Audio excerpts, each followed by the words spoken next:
My name is Jessica Sewell, and this semester I'm teaching studio and a big introduction to urban planning and design, so I'm not teaching a history class. So what that means is I'm instead doing a little video just to give you a sense of how I teach architectural history. So what I'm going to talk about today is the department store. How the department store is a type, and some of the ways we can think about the department store as an architectural and a social space. So the department store starts roughly about 1850 in France with a store called the Bon Marché. And it becomes the first architectural expression of the department store is in 1863 also with the Bon Marché. So what is a department store? A department store is a big store that sells all different kinds of things, not just one kind of thing, but everything that you might want. And the other thing about the department store is it doesn't just sell you everything you might want, it also gives you the opportunity to touch these things. Now, what had there been before? Before, there had been much smaller stores that very often had just one kind of item, and everything tended to be kept behind the counter. You might be able to see something through the glass counter, but you would have to ask the person behind the counter to be able to see anything, to be able to touch anything. So if you've ever been to visit a 19th century general store in a historical site, that's what that's like. Or for Chinese students here, I would say a pharmacy. If you go to a pharmacy here in China, everything is behind the counter, and if you need some aspirin, you need to figure out how to ask for aspirin. I'm having a headache and see if I can get the right thing. So I have one picture here in my book of a turn of the century, a grocery store from 1911. Don't know if you can see it well, but if you've got my book, it's on page 60. And what this shows is that kind of store interior, right? Everything's very, very nicely piled up, signed up behind the counter, but what you need to do is you go in, you ask for something. And these are mostly relatively small stores. So in a small town, you might have a general store that has all kinds of things, but in a big city, you would have stores that specialize in just one thing. So if you needed to get cotton for a dress, you would go to one store. If you needed to get some different kind of fabric for upholstery, you would go to a different store. So you'd have to go to lots of different stores. Each of these would have most of their stuff actually hidden away, and you would have to ask for it. What the department store does is instead it brings all of these things together into one big space. So you can it's one-stop shopping. Right, you can get everything and you can touch everything. It's not behind the counters. You actually get to see the stuff and touch the stuff yourself. This is why actually the shoplifting is invented at the same time as the department store, because it's the first opportunity people have to steal things in that way. So what happens with the architecture of these department stores? The department stores are made in a way to get people in, to create a spectacle. It's a spectacle of the things themselves in the store. So for example,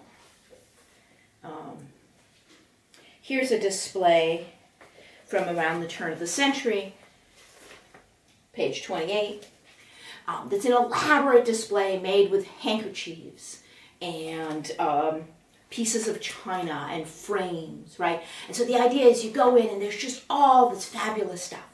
Now, how do you get that fabulous stuff to overwhelm shoppers and make them want to take them home? By making fabulous big open spaces. And once somebody comes into the department store, you don't want them to ever find their way out. You may find this experience now in a shopping mall. Once you get in, it's very hard to find where do you exit the place. Right? That's something the department stores invented. So what they very often did is created a big central atrium. This brought light in. It also meant that what you always kept finding your way back to was the very center of the store. So this is something that is begun with the Bon Marché. And the image that I have for you right now is from the Emporium department store, which is from the 1896 in San Francisco. This is something that's more recently been turned into a shopping mall, right? So there's a really strong connection between these two types. But what I want you to notice here, and what's very much the case if you look at the Bon Marché, is this is using new technologies. It's using iron and steel, or iron and glass, later steel and glass, colored glass, to be able to create this big, spectacular space, right? With this new metal and glass, they're able to span really huge spaces and bring all this light into the middle, and so everybody gets pulled back into the center of the department store.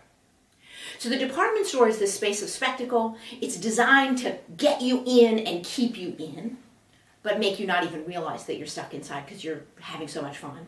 And it's also especially a space for women, because women are the people who were doing most of the shopping, right? So it's also sold by the people who create department stores as a paradise for women, right? A safe space in the scary city where women can be doing all this kind of shopping. So that's part of how we understand the department store. But the thing about department stores is they don't exist in a bubble, right? They actually are usually, certainly in the United States, they're in downtown shopping districts. They're just one of a bunch of shopping things. And part of what this means is that it's not just about the inside, it's also about the street. Because people don't just magically port into a department store. They have to get there. They have to walk, they have to take streetcars, they have to drive, more often walk or take streetcars, now take other kinds of public transportation, right? And so they're out on the streets, they're walking along the streets. This is why you get the amazing big glass display windows, right, that are also made possible by new glass technologies that allow inexpensive large plate glass in the later part of the 19th century. So that's part of what's going on. So what this means is the department stores aren't just creating this interior space, they're also making women on the street. They're women on the street, walking the streets, going between one department store and the next, going between the department stores and some of the older, littler stores that are still there, and going on the public transportation. And the thing is, it's not just women on the street. It actually ends up that those streets are much more mixed. So you can see that in the image on the cover of my book, right, which is a turn of the century view of San Francisco, right? And you notice there are women and children and men, and they're all mixed together on the street. And you have people of different classes, people of different races mixed together on that street. Why is this, right? This is the shopping downtown. Why are all these men there? It's not just because they're working in the department stores. It's because the same things that make a good place for a department store, someplace you can get to by public transportation, that has banks nearby for all the money that's changing hands. Those are the same places that are really great for offices, right? Offices also need these same kind of things. But offices don't need ground floor footage. No particular plus in having your office on the ground floor.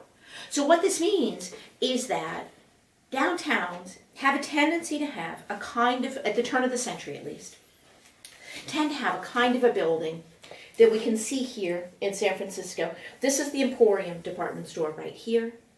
And these are other office buildings mostly next to them. But on the ground floor of all of these buildings are shops. And even the Emporium department store, right, it's a multi-story department store with a big central atrium, all the kind of classic department store things. But that front facade, it has offices in it because they don't want the sunlight from the outside to let you know how to get out, right? So they use that sunlight for offices and have the sunlight that's coming in through the atrium to keep you in that space, right? So what you actually get is an architectural type that combines shopping and offices in the downtowns. It combines these in a way that you actually have to go out on the street to get from the office part of these buildings to the shopping part of these buildings. They have separate entrances. They're almost like two buildings stacked on top of each other. And this way they can kind of pretend that there's still a difference between the space for men and offices and seriousness and the space for women and shopping and frivolity. But they're actually mixed on the street. They're in the same physical kind of building. So this is something that is something that helps us understand what's the nature of the downtown of American cities and other cities in the West in the late 19th century, in the early 20th century. And these are buildings that we're still living with today that are helping to frame the cities that we live in. And the same kind of idea gets continued well into the present. Only now, instead of having those shopping areas separated off carefully from the office, as women are more and more the people who are working in those offices, there's a turn inward. So now we have to go through the shopping mall. We have to go past the shops in order to get to our workplaces, right? And this is increasingly the case everywhere in the world, right? That shopping has taken over for everyone. But it all comes back to this earlier architectural type in the turn of the century downtowns, and is connected to that history of the department store. Thank you.